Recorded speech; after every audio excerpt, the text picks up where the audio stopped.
Hello and welcome to some more Star Citizen. We are going to be looking at the latest updates to the Alpha 3.23 patch. So some parts of that patch have been pushed into a later 3.23.x cycle now. So not in the too distant future, but it's not going to be with the initial release. We've had other bits added to the patch as well, but we're going to be jumping into those updates. We're going to give a bit more context to them and see where we are with that patch now. So when are we going to be getting Alpha 3.23 live? Alpha 3.23 is now Wave 2 ePTU, so that means more people have access to it than in Wave 1. It's basically a PTU phase, but it's on the ePTU branch of the drop-down on the launcher. Normally, patches proceed pretty quickly from here to Open PTU and Live. I think CIG can potentially make its planned end of April release date still for Live, especially now that they've pushed those hangar and cargo updates to 3.23.x, and we're going to be talking about that, but it all does depend on how testing goes. Anyway, let's take a look at the roadmap update and what CIG said. As part of our final review process, we've concluded that the quality of the cargo features that we were targeting for the launch of 3.23.0 are not yet at the stage where we need them to be for a release to the live servers. The freight elevators and instance hangars in particular are technologically complex features that will require a bit more work before we feel comfortable fully integrating them into game. This additional time allows the team to test for additional edge cases and include further refinements, which is especially important for features as impactful as these. However, we are not currently planning on shifting them back a full patch cycle. The following features are therefore targeted at 3.23.x for release. So these are item banks, the personal and instanced hangars, freight elevators, the cargo hauling missions, and these features join the Aegis Retaliator being brought up to gold standard and modularity for that ship, allowing the cargo and torpedo modules to be changed in and out. So that's all planned for 3.23.x, some point basically before the next major patch cycle. It's a big shame. I did want those cargo updates in. I did also say that they were some of the most likely things to not make the patch, even though I still thought they would make the initial launch. But yeah, we'll see what happens with that. I'm looking forward to them. Alpha 3.23 is still a ridiculously massive, meaty patch with all of its contents. And yeah, if they're still bringing those out later in the cycle, absolutely fine, absolutely great. They have added a couple more features. The Vulkan Graphics API now has support, so they're converting the Star Citizen renderer from DirectX 11 to the Vulkan Graphics API. This allows spreading GPU submission work over many CPU cores and enables many new tech features that were previously unavailable, such as ray tracing. Vulkan is able to be opted into via the options menu with this release, but it will eventually be fully replacing DirectX 11 in the future. I want to say this, especially at the moment in Wave 2 ePTU, this feature is in very early testing. Cloud Imperium have deemed it beta, which is weird seeing that we're in an alpha game. That sounds like it's more advanced than the current game, but it's not. It's less. But it's very buggy, it's unoptimized, and for most players at the moment, it's going to be a worse choice than Direct3D 11. It needs to be ironed out and iterated on, and eventually allows for loads of cool stuff, like ray tracing and a better looking game. That said, I suspect that some people are going to try that and actually have a much better time with it just immediately, but should be a bit more refined before live comes into play. Water simulation and rendering improvements have also been added. The water in Star Citizen now supports a multi-scale GPU wave simulation to support dynamic reaction to thrusters, aerodynamic wake, explosions and collisions. The rendering has also now been overhauled with improved waves, reflections, refraction, underwater fog and helmet effects. So it's looking reasonably good now. The water,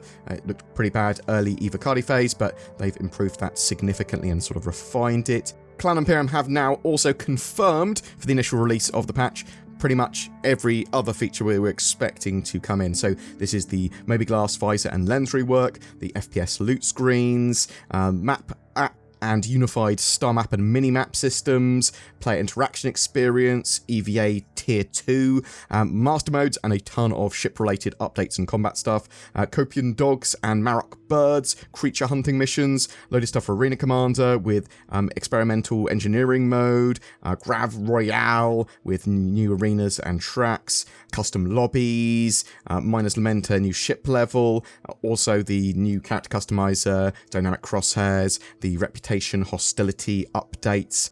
Distribution centers, they're technically not confirmed on the roadmap yet for some reason, though they are in the EPTU patch for testing, and they should almost certainly make the patch. Something else that's not in that I haven't seen yet is the dynamic event Blockade Runner, the updated version of the Ninetales lockdown that they previously had. Yeah, I haven't seen anything on that, so that's possibly going to get pushed to 3.23.x as well, but I don't know. There are a few things that aren't on the roadmap that are in that patch, which are pretty big to sort of talk about. The economy rework, so they are rebalancing vehicles, ships, FPS gear, and rewards. The Alpha UEC for all of that stuff is all getting hugely rebalanced, and that's going to annoy some people and make a lot of other people a lot happier.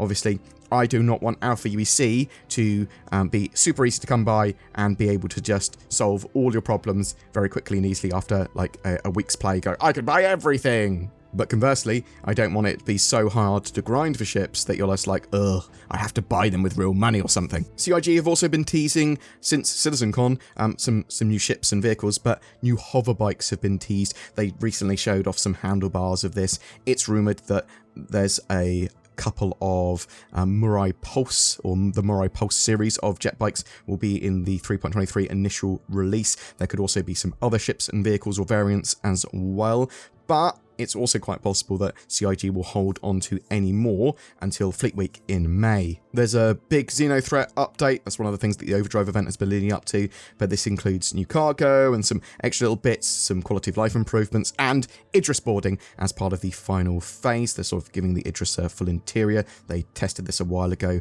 with the Capture the Idris stuff they did. Ship combat and flight updates. So obviously we've got master modes, but there's a whole slew of other stuff, including operator modes, new gunnery systems, new targeting stuff, subsystem targeting, loads of quality of life updates, tunings. Almost every weapon's become gimbaled. There's tons there.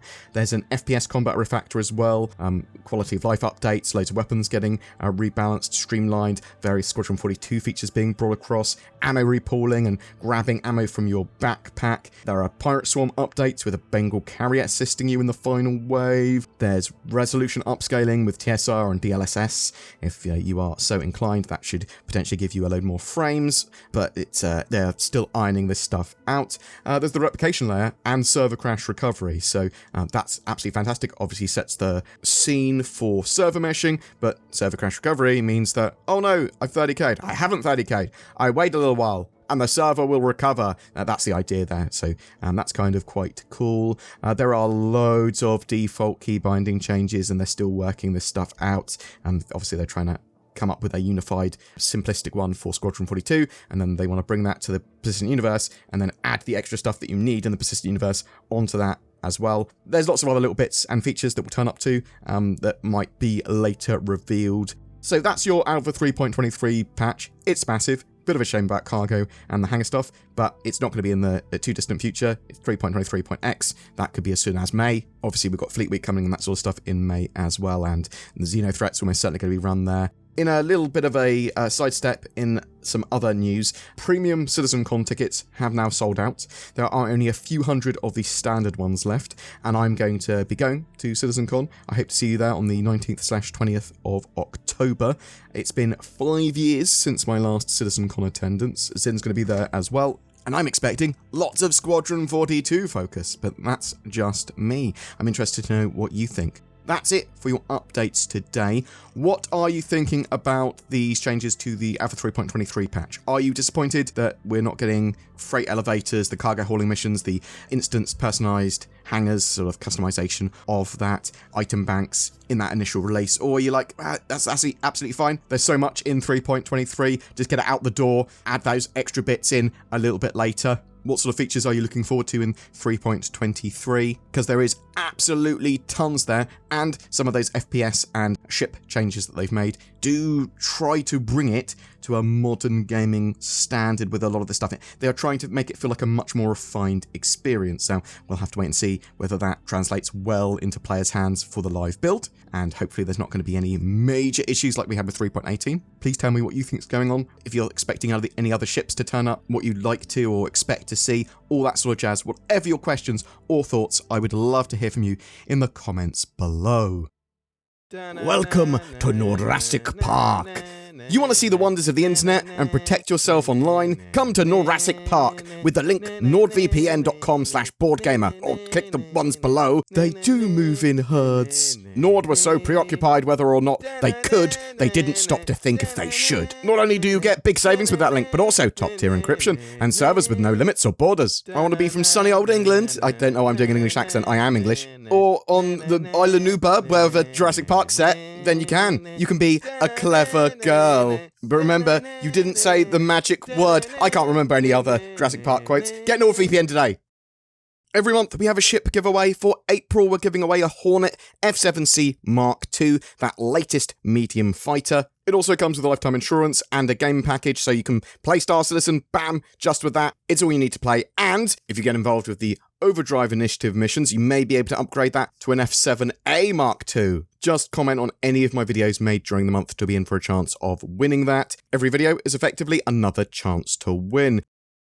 Thank you so much for watching until the end of the video, and thank you so much to the people that support the channel and go that extra mile with the join button under my videos, giving a little bit each month. They get some exclusive content and badges and help shape the channel a little bit, but also help allow us to make a video pretty much every day. There's also Patreon for people that are interested in that. Any of the affiliate links below my videos help support the channel, but so does commenting and liking and subscribing and sharing these videos too. Thanks for watching, and I'll see you in the verse.